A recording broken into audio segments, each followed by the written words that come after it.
Before you buy a brand new home, there are 5 questions you need to ask the builder, or your dream home can turn into a very expensive surprise, and that's not fun. If you're new here, welcome. I'm Cameron Geesaman, a realtor here in the Indianapolis area, and before I got into real estate, I actually spent several years as a new home builder sales consultant, so I know exactly how this process works from both sides of the table. And if you're thinking about buying new construction, this is information you need to know before you sign anything, because buying a new build can absolutely be a great option. You get modern floor plans, new systems, less maintenance, and that really exciting feeling of being the very first person to live in the home.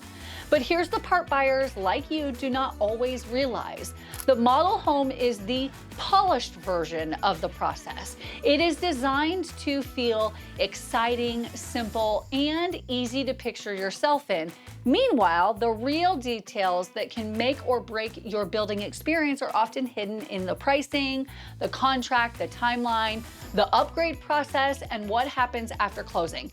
And that is exactly why asking the right questions matter. Honestly, when you walk into a builder's model home, the on-site rep works for the builder. That does not make them bad. I used to be one, but it does mean their job is to represent the builder's interests. And that is why buyers like you need someone on their side who knows how this works and knows what needs to be clarified before you move forward. Having someone in your corner is very important when buying new, so you don't get taken advantage of. So, in this video, I'm walking you through the 5 most essential questions every buyer should ask every new home builder before putting down a deposit or signing a contract.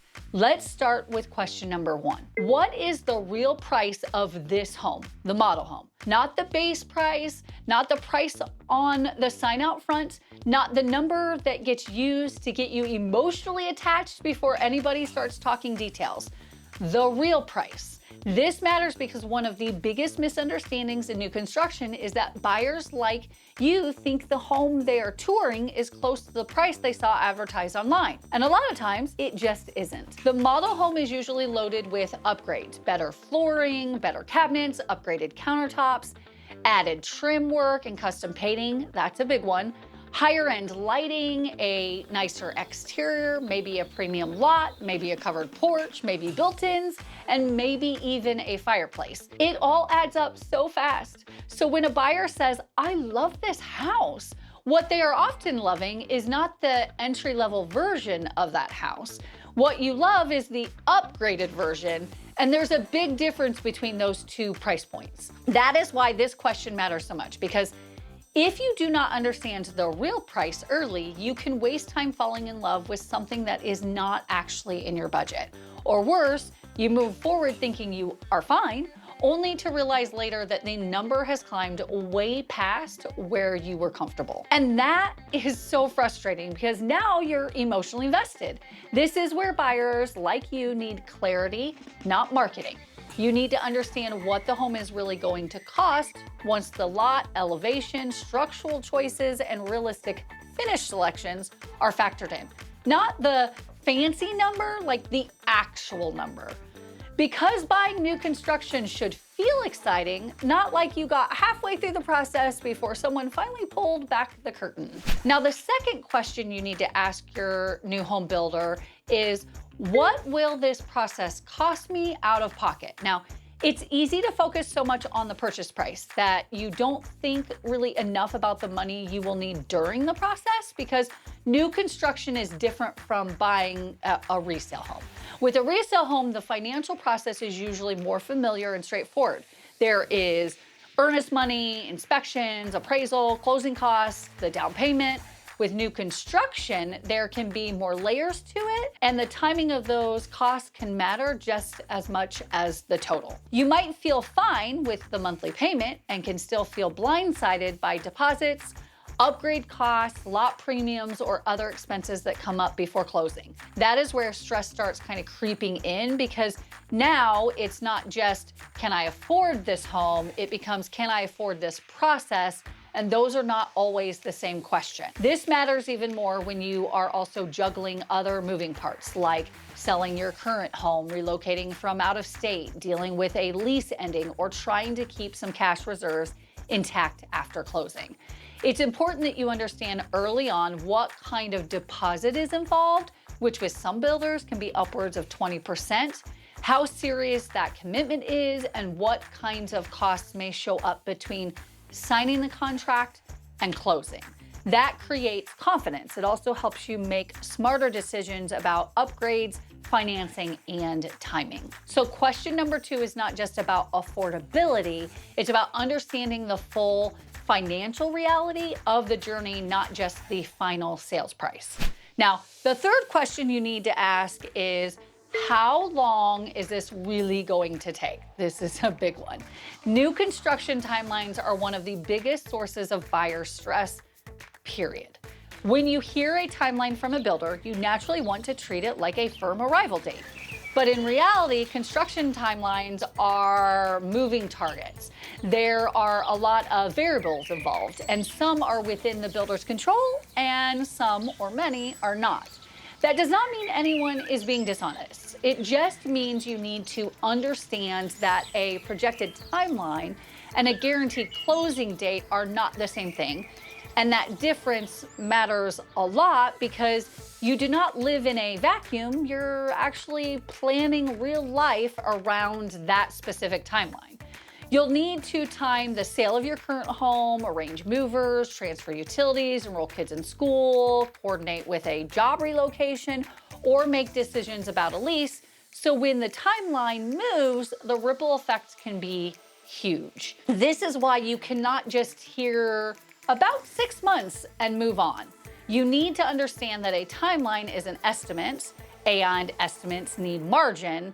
This question matters because it helps you kind of plan instead of hoping for the best and then scrambling later. And honestly, this is where experience matters too.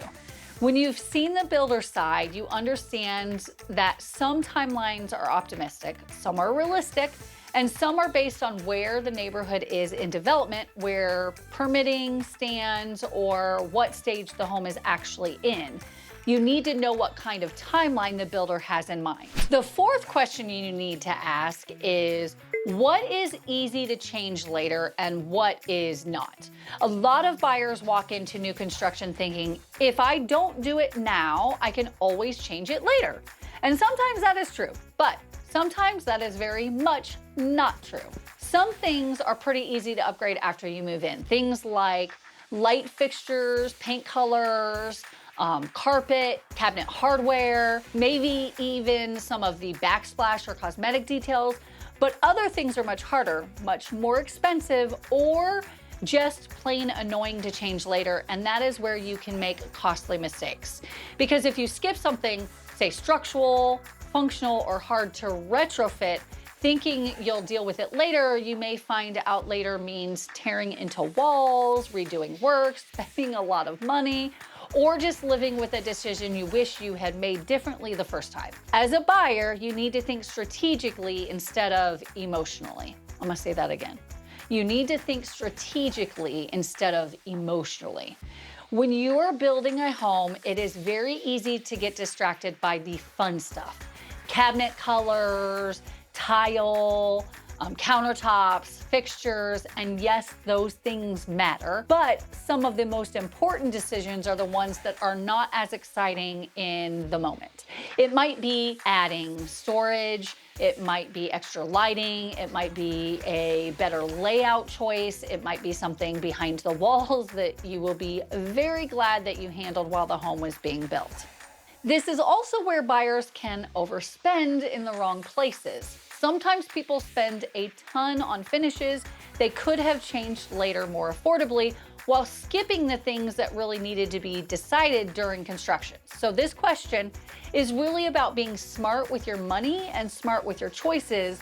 Not everything needs to be upgraded now, but the right things do. Now, the fifth question you should ask is, what kind of experience should I expect after closing. And I feel like nobody thinks about this. One of the biggest myths about new construction is that new means perfect, and it does not. I even had a client that they moved in, they were there for a month, and they had a pipe that backed up into their shower and flooded their guest room. So a brand new home can still have issues. There can be cosmetic fixes, adjustment items, settling issues, things that need attention after move-in, or small problems that do not show up until you have actually lived in the home for a bit. That is normal. What matters is how those things get handled. And that is why you need to understand the post-closing experience before you ever get to closing day. The sales experience is one thing, but the warranty experience is completely another thing. A builder may do a fantastic job selling you the home, presenting the neighborhood and walking you through selections. But what you really need to know is what happens once the excitement dies down and you're living there with a real issue that needs to be addressed. Does the builder have a clear process? Are they responsive? Do they stand behind the home? That piece matters so much because closing is not the end of the story. It is really kind of the beginning of living in the house, and you deserve to know whether you are stepping into a process where support continues or whether you're going to feel like you are on your own the minute the ink is dry. This is also where reputation matters. A builder is not just selling a house, they are creating an ownership experience, and we recommend you think beyond move-in day and ask yourself what kind of relationship you are likely to have with that builder after closing, because a smooth closing is great, but a strong post-closing process is what really protects you long-term. So, if you're thinking about buying a brand new home, here are the 5 questions again. What is the real price of this home? What will this process cost me out of pocket? How long is this really going to take? What is easy to change later and what is not? And what kind of experience should I expect after closing? If you understand the answer to these 5 questions, you are going to go into the new construction process with a whole lot more clarity and a whole lot less risk of being blindsided later. And that is exactly why having the right realtor matters.